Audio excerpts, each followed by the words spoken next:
En matière d'économie, grâce à la réforme territoriale, le gouvernement revoit ses ambitions à la baisse. Si André Vallini parlait de 12 à 25 milliards d'économies le mois dernier, aujourd'hui, il se montre plus prudent. Je pense qu'à moyen terme, entre 5 et 10 ans, en faisant des économies d'échelle, en supprimant les chevauchements de compétences, les doublons, on peut arriver à une dizaine de milliards d'euros d'économies. Les présidents de région, eux, sont plus réservés sur la question. Je crois que les chiffres qui ont été annoncés, y compris par certains ministres, me semblent assez fantaisistes. Je pense qu'avant d'avoir des économies, on aura des surcoûts parce qu'organiser une grande région, ça suppose un certain nombre de moyens de réflexion et en tout cas, il faudra attendre un certain temps avant de percevoir les économies. Pour ces élus locaux, les marges doivent être réalisées à l'échelle communale. C'est la multiplication des intercommunalités qui a provoqué une explosion du nombre de fonctionnaires dans l'action publique.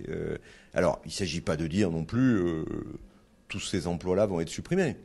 Mais dans le temps, tout ça va se réorganiser. Pour réduire les dépenses, le gouvernement envisage la réduction du nombre de conseillers régionaux, pas forcément suffisant. Il faut réduire le nombre de communes, réduire le nombre de préfectures et de manière très importante. Et ensuite, il faut à un moment décider de geler les embauches dans les collectivités locales.